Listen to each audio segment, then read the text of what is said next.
Hello. Well, welcome to today's episode of Living English, which is a very special episode because it's the last episode of the series. And today we'll be looking at ways of saying goodbye, as well as how to talk about what you'll be doing in the future. And of course, we say goodbye to Anne, Sarah, and her family, who we've come to know in our drama, Sisters and Brothers. So here's today's episode. See you again.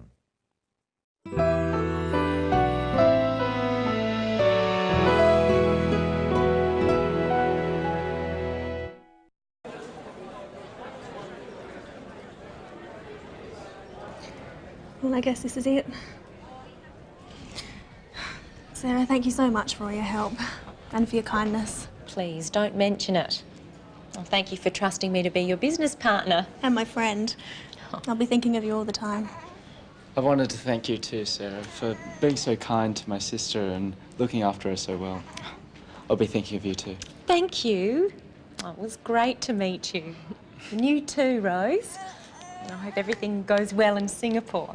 I'm looking forward to meeting David's parents. I hope they like me. I'm sure they will.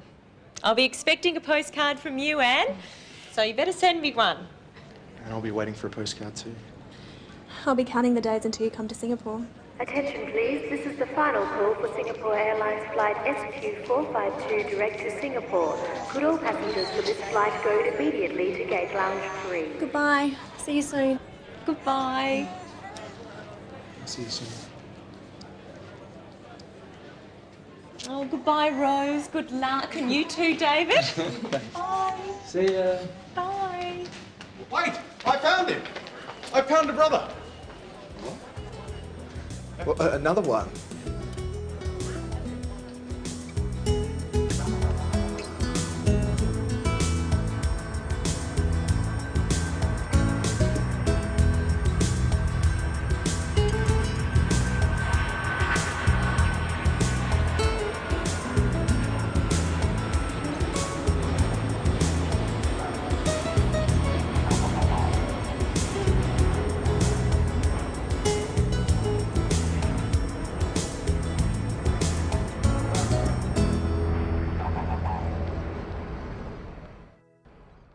Well, our detective wasn't much use.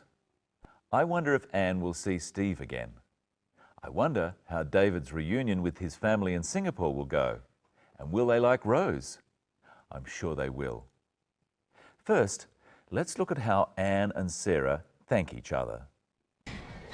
Sarah, thank you so much for all your help and for your kindness. Please, don't mention it.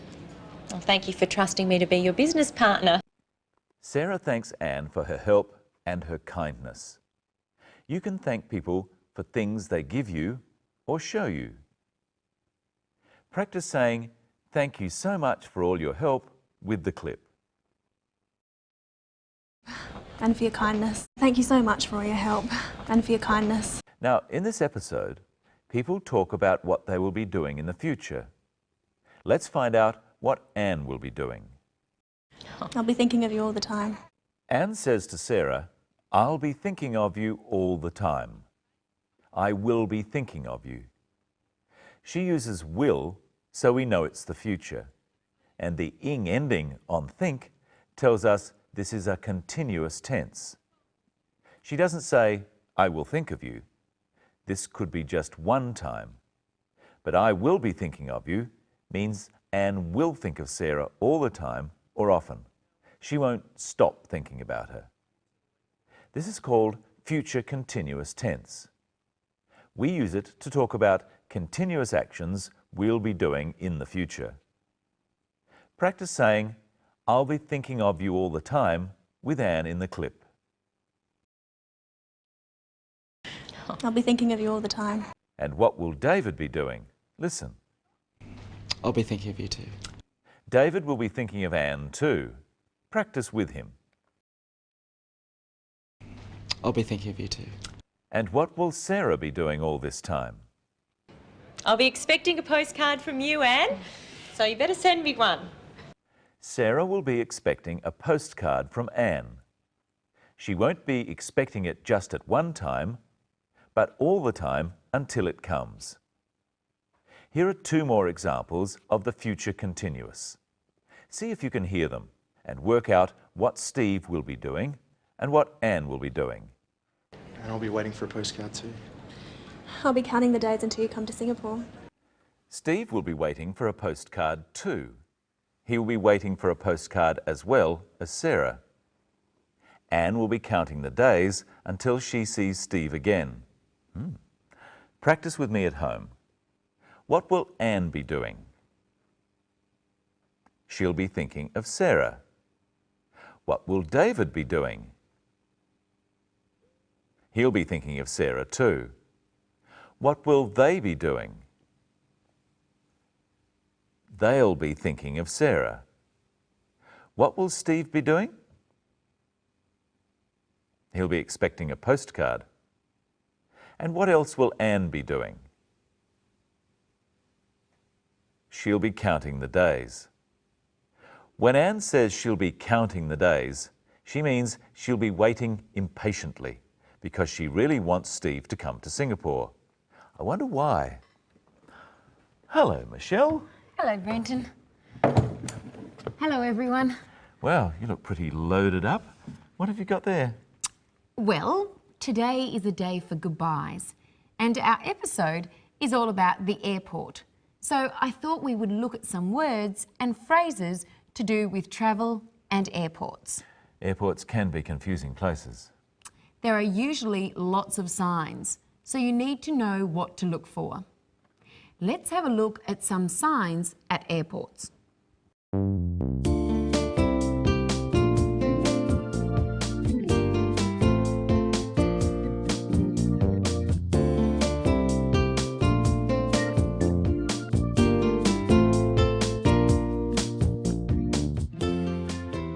It is confusing, isn't it?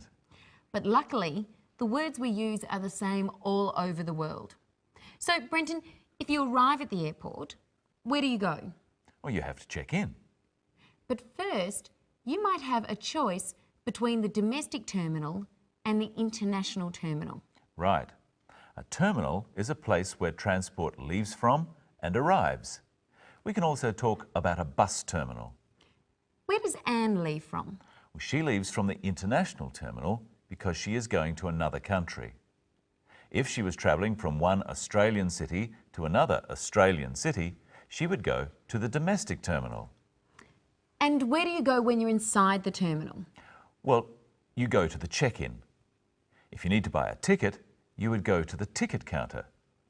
To check in is to confirm that you have arrived. You also check in at a hotel, and when you leave, you check out. Anne already has a ticket. She has booked her ticket, so she doesn't need to buy one now. She has a booking or a reservation, but she still needs to check in her baggage or her luggage. She also has to get her seat allocation. This is a ticket telling her which seat on the plane she has. But she also needs to know some other things. What does she need to know? Well, she needs to know what time the plane is leaving and where she has to go to catch it. How can she find that out? Well, the airline official will tell her. Yes, and there'll be an announcement. And the information will be on the TV monitors in the airport. Let's practice the language for this. So I have my ticket and I have my luggage. Put your bags on the scales, please. Now, where are you going? I'm going to Hong Kong. Let me check your ticket. And here's your boarding pass. What time is the flight leaving? It leaves at 11:25 from gate 7. It will be boarding in 10 minutes.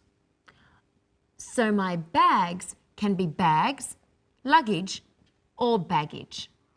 My boarding pass tells me which seat to sit on in the plane. My plane is called my flight. Boarding, the plane is getting on it, and I do that at the gate or the gate lounge. Listen to the announcement in the story and see if you can hear the details about Anne's flight. and some new terms. Attention please, this is the final call for Singapore Airlines flight SQ452 direct to Singapore. Could all passengers for this flight go immediately to gate lounge 3? What did we find out about Anne's flight? The flight number, the destination, the number of the gate it is boarding from, and what time Anne has to board. Listen again. Attention please, this is the final call for Singapore Airlines flight SQ452 direct to Singapore. Could all passengers for this flight go immediately to gate lounge 3? So the flight number is SQ452. It's some letters and some numbers. The destination is Singapore. It's direct to Singapore. So it isn't stopping anywhere else. There are no stopovers. And it's departing or leaving from gate lounge 3. Or sometimes we could just say gate 3. And when is it leaving? Immediately, straight away. Anne had better hurry. Yes, but first she has to finish saying goodbye. Let's look at how Anne and her friends say goodbye. Goodbye. See you soon. Goodbye. Goodbye. See you soon. Oh, goodbye, Rose. Good luck. And you too, David. Bye. See ya. Well, I guess they say goodbye. That seems to be the word. It depends a bit on how formal the occasion is and how long the person is going for. Anne is going for a long time, so they say goodbye. But if she was going for a short time, they might say bye or bye-bye or even ta-da. What's another way of saying goodbye? Goodbye. See you soon. Steve says, see you again soon. It's a way of saying that you will see that person again. It's not goodbye forever. You can say, see you again, or see you soon, or see you later, or just see you. Or you can say, see you at a specific time. Practice at home with me. Tomorrow. See you tomorrow. Next week. See you next week. In a little while. See you in a little while. At 3 o'clock. See you at 3 o'clock. Sarah also said good luck. You might say good luck to someone who is going to do something difficult. And we've got something difficult to do, Michelle. Yes. Now we have to say goodbye. We've come to the end of this series of Living English. We hope you've enjoyed watching and that you have learned some English language. And I hope you will be able to keep practicing your English and that you will find it useful and fun. Thank you for watching. We've certainly enjoyed presenting the program.